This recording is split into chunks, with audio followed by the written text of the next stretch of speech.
Ish deputeti e Partisë Socialiste Mariana Koçeku ka bërë një reagim mjaft të fortë ditën e sotme, ku doli në një reagim në rrjetet sociale duke deklaruar se është kërcënuar nga bajrat e Shkodrës. Për të folur për këtë reagim të zonjës Koçeku, kam të ftuar në një lidhje direkt avokatin e njohur, zotin Due Pietra. Avokat, faleminderit shumë për intervistën. Faleminderit juve. Avokat, si e shikoni këtë reagim të zonjës Koçeku? Po, fakt me pikpyetje është, por gjithsesi, nëse nuk është në një skenë e organizuar, pra, unë mendoj që në të gjitha këto që po flasim, për mua do të jetë Amerika pas këtyne protestave edhe pas situatës. Pse e them këtë? Sepse deri dje gjithë që ishin në Shqipëri thonin që vetëm zhvillohet ky vend. Pra, që në mënyrë që mos largohen njerëzit nga Shqipëria, të bahen resorte, të bahen ndërtime, të bahen në mënyrë që shqiptarët, ai që i Zoti ban ndërtim dhe merret me biznesin e tij. Ai që nuk ka i Zoti do të punojë në këto resorte, në mënyrë që Shqipëria të ecin përpara. Ne nuk provojmë asgjë, pra të paktën i këtë turizëm ta kemi të mundshëm ta menaxhojmë. Dhe për sa i përket deklaratave të saj, gjithçka noll në Shqipëri, por edhe në Shkodër noll gjithçka. Pra, tani derisa po themi e ka thënë një fjalë, ajo ka një përgjegjësi të vetën morale dhe personale. Por a është e vërtet, unë nuk mundem që t'jem i sigurt për atë që thot, sepse nëse pra dikush të kërcënon, pika e parë dhe puna e parë është të paraqitesh pranë organeve kompetente dhe të bash një deklarim, një kallëzim minimumi që kështu ka ndodhur. Pastaj mund të japësh çdo lloj interviste ose çdo lloj deklarate në media apo në çdo vend tjetër. Në qoftë se pra ajo ka dhënë një deklarat kësaj natyre dhe nuk është e vërtet, atëherë ajo do marrë përgjegjësi për atë që bën. Ndodh se në Shqipëri s'po marr përgjegjësi kërkush për çfarë po ndodh dhe çfarë po bëhet. Por normalisht thonë edhe ata të parë që ku ka zën s'është pa gjë. Dhe mund të kenë pas edhe njerëz të tjerë, pra që flasin në emër të bajrave apo të licve apo situatave tjera. Mund të ketë njerëz dashakeqës që ta interpretojnë në këtë formë. Mendoj unë gjithmonë. Avokat, pra ju thoni që duhen parë me rezerva dhe mund të jetë ndonjë kurth që deputetja mund të bëj në publik? Deputetja mund t'i ketë thënë dikush, por jo direkt personat që pretendon ajo. Mund t'jenë personat Partisë Socialiste në Shkodër që kanë përmend emrin e tyre dhe ajo thot, po më zotëri, me këtë, por ajo duhet japi një deklarat dhe një deklarim, se nuk mund thonë ajo në menën e vet që më kërcënuan ata. Pra, mund t'i ketë ardhur kërcënimi, po kërcënimi ka ardhur si rezultat se i ka thonë dikush asaj. Se nuk mendoj që kanë shku ata persona dhe i kanë thonë që rri urt ose mos bën këtë mos bën atë. Pra, është një gabim, por që është dikush tjetër ai që ka futur këtë frymë, mendoj unë. Ka si keni parë protestat në Shqipëri dhe qëndroni te pjesa që ka pasur keq kuptime lidhur me po themi ndërtimin, zhvillimin në Zvërnes dhe Sazan, apo mendoni që ajo zonë nuk duhet prekur? Për mua çdo zonë duhet prek. Çdo zonë që mund zhvillohet është e mirë që të preket. Ne kemi rastin më të bukur në vitin 1991, kur Pjetër Erbnori dhe strukturat e Partisë Demokratike të Shkodrës e konsideruan si një vandalizëm qyteti i Shkodrës, që thanë t'i prishim gjitha breshtat që janë të komunizmit, të prishim fabrikat e uzinat që janë të komunizmit, Pra ishte fabrika e kabllove në Shkodër, ishte uzina e telave, ishin gjitha vreshtat e shtojit e gjitha ato, dhe u prishin si rezultat i një budallekut të personave që kishin përgjësi dhe nxisin popullin për smrapshin. E njëjta gjë, me sa shohun, po ndodh edhe tani, që ky popull nuk e din se nga shkon, nuk e din burimin dhe menojnë që gjithë shqiptarët thonë të rrëzojmë Edi Ramën, të rrëzojmë Edi Ramën, të fusim ren Berishën dhe Ramën.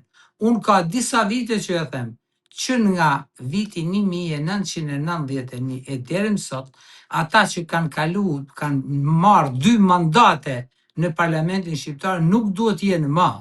Dhe kjo është gjaja më mirë që mund të bëhet. Të largohen vetë ose t'i largojnë me ligj, po këta nuk e bëjnë ligjin sepse kanë interesat e veta.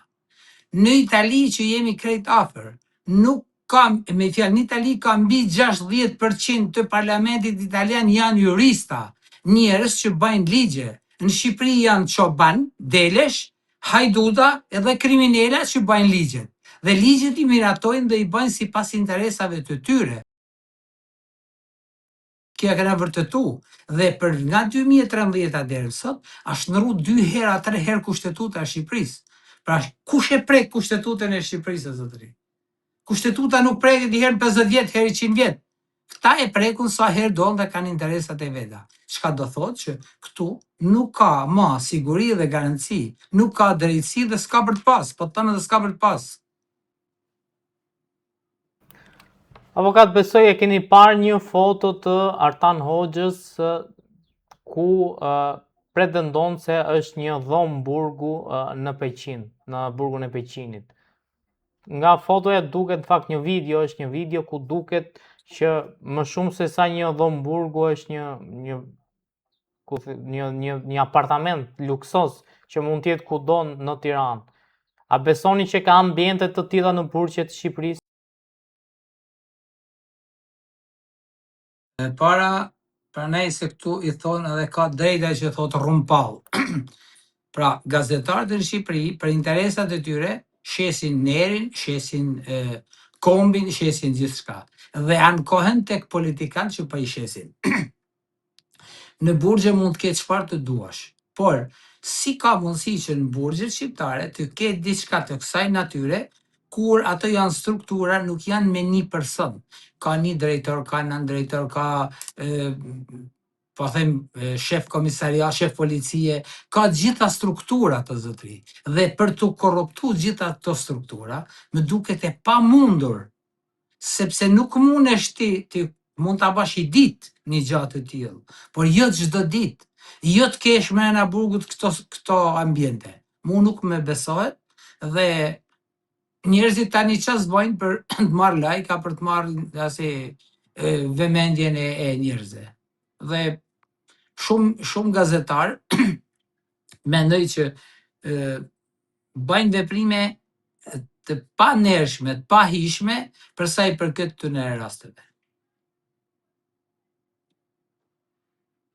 Avokat, si e keni parë 2 goditjet e fundit që bëri Spaku, ku sekuestroi miliona euro dhe shpallin kërkim Ilir Shtufin dhe Artur Sheajin. Si u duket këto zhvillimet fundit të Spakut dhe besoni që ka ardhur koha që të paprekshmit dhe biznesmenët do goditen? 1% është kjo goditje, ka paktën shkojnë te 30% që i them unë, se me 1% jemi me këto goditje. Dhe jo pa qëllim, ne si shoqata avokatëve antikorrupsion kemi nxjerrë një status dhe themi tashi për të përndëtuar pra pushimet, duhet të përndëtosh tek Spaku sepse i sekuestroi gjitha, si thotë. Çfarë do thotë që situata nuk është e mirë, nuk është normale, por ama kemi sekuestrimet i japin dritë dhe besim popullit. Pra këta lekë që janë marrë në këto forma, duhet evidentohen dhe duhet sekuestrohen. Por nuk janë këta persona, janë politikanë ata që i bëjnë. Dhe mendojnë që politikanë do t'i mbrojnë këta persona përsëri. Dhe kemi edhe një problem tjetër që ne kemi konstatuar nëpërmjet avokatëve antikorrupsion, nga gjitha këto sekuestrime që tash 10 vitet e fundit, pra nuk kemi as 10% të atyre të sekuestruara, se i lirojnë. Tani a i liron gjykata, a i liron politika, a i liron spaku, a kush i liron është tjetër gjë. Por nuk kemi, pra, kemi një flusk saponi e cila shfryhet me njëherë.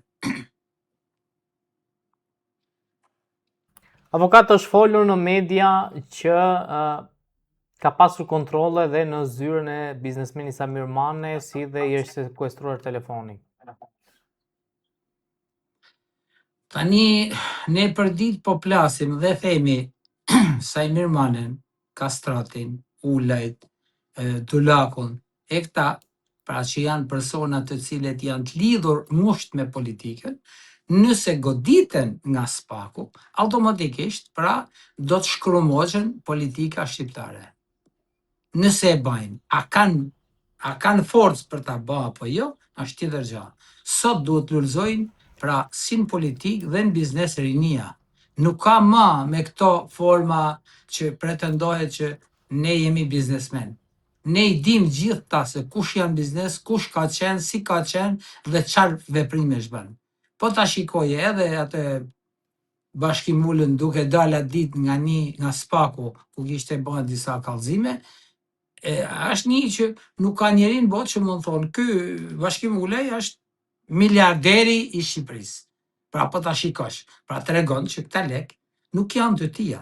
Dhe ne i themi spakut, mos bën asnjë gjë tjetër aty. Kemi bën kallëzime her pas here. I themi ndjek lekt. Ne po ta japim të garantuar tani. Dhe nëse nuk del kështu, të vinë se unë këtu jam. Shkojnë tek bankat.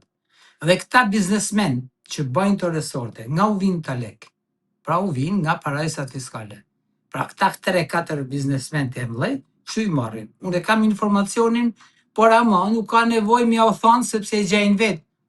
E gjejnë vetë sepse shkojnë i marrin informacionin në banka dhe i marrin ta lek. Nuk është ndonjë gjë e vështirë. Avokat, ndërkohë është folur mjaft ditët e fundit në media lidhur me një takim në Aruba mes disa personazheve mjaft të njohur, le të themi biznesmen që së fundmi janë shpallur në kërkim nga spaku. Mes tyre ka qenë dhe një zyrtar i lartë, ish zyrtar i lartë shqiptar. Si e konsideroni këtë takim dhe a duhet që t'i shkohet deri në fund edhe zyrtarëve shqiptar? Nëse do marrë të mirëqenë çdo gjë, atëherë na tregon që kur ka dalë ky sekret, do thotë që spaku është vend lëvizje, se i ka gjitha mundësitë për të vënë në lëvizje. Që sa vërtet.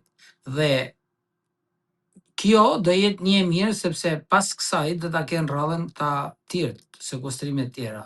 Dhe nëse do bashin këto sekuestrime, Shqipëria do kishte interesa të mëdha ekonomike e financiare. Unë kam thënë disa herë në media dhe edhe këtu tek ju, duke i thënë që asherri që ju pa unazës madhe, 2 vjet e gjys, i gjithë Tirana u përplas në atë unazë të madhe. Në fund të fundit, ai ndërtim le të bahej. Shteti mund t'ja sekuestron dhe pastaj lek. Dhe përsëri ktheheshin tek shteti. Dhe s'kishte nevojë që të lam 2 vite situatën dhe ne mos bëjmë rrugën. Ose çdo rrugë tjetër, çdo veprim tjetër që bëhet nga nëpërmjet strukturave, të bëhet në këtë formë. Nëse ne flasim sot, pra njerëzit më diskriminuar në Shqipëri janë veriut, sepse nuk ka asnjë rrugë në Shqipëri ku vjelet taksa rrugës veç në veri. Dhe pse bëhet kjo? Sepse ne në veri nuk kemi një kompakt, nuk kemi pra një bashkim për sa i përket situatës, që ne ta zngresim zonin, vinë në Shkodër drejtora nga Fieri, nga Lushnja, nga Saranda. Po çfarë kuptimi ka kjo? Në një kohë kur, pra, strukturat ekzistojnë në Shkodër, ekzistojnë drejtora sa dush, por ama ky vend, pra, këtë veprim po bën. Dhe përsëri Shkodra merret me historina 100 vjeçare që nuk kanë asnjë lidhje. nuk merren me këto konkretet, po merren me ato të vjetrat. Avokat, faleminderit shumë për kohën. Faleminderit juve.